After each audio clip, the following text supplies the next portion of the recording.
Bonjour et bienvenue sur restemobile.com. Donc pour ceux qui ont suivi les deux précédentes vidéos, aujourd'hui nous testons le Xperia Play. Et là Quentin va nous montrer le mode jeu. Donc on va enfin lancer le premier jeu disponible sur le catalogue Sony, Xperia Play. Donc Quentin, c'est à toi. Merci Clément. Donc le mode jeu de l'Xperia Play, très simple. Vous avez juste à le tourner et à ouvrir le pad. Vous avez accès comme ça direct en fait à tout le catalogue Xperia Play, mais aussi les jeux qui peuvent être comme les éditeurs style Gameloft.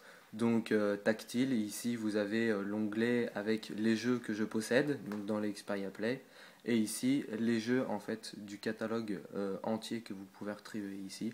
Par exemple, Assassin's Creed, jeu assez récent et toute une panoplie d'autres jeux.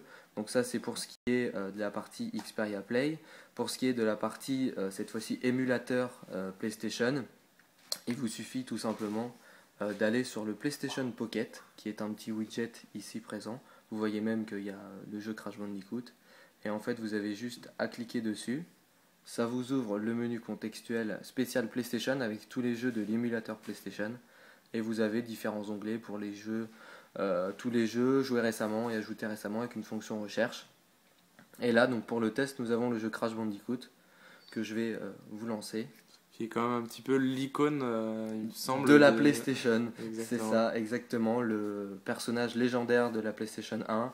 Donc comme vous voyez, c'est vraiment dans les graphismes de la PlayStation 1, PlayStation 1, et l'utilisation des boutons classiques, avec ici j'ai rajouté, ce qui ne servent pas pour ce jeu, mais les boutons L2 et R2, comme derrière vous avez seulement les gâchettes L et R, qui sont pas facilement accessibles, mais c'est pas non plus quelque chose de difficile ou qui vous empêche de jouer, avec après le petit menu ici, qui vous emmène en fait sur les différentes fonctions du jeu, donc pour régler notamment les boutons de la manette.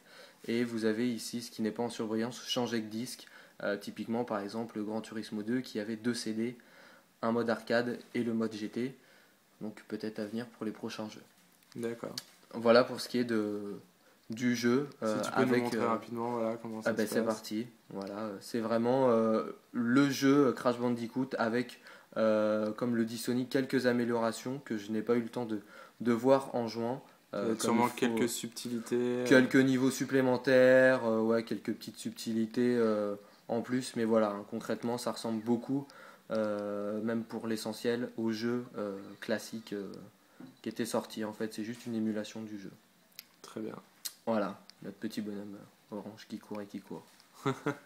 Bon, bah c'est super, merci Quentin. De toute façon, vous pourrez avoir le test écrit pour avoir un avis plus détaillé sur l'expérience de jeu avec ce téléphone. Voilà, on s'arrêtera sur cette victoire de Quentin. Merci beaucoup et à très bientôt sur restemobile.com.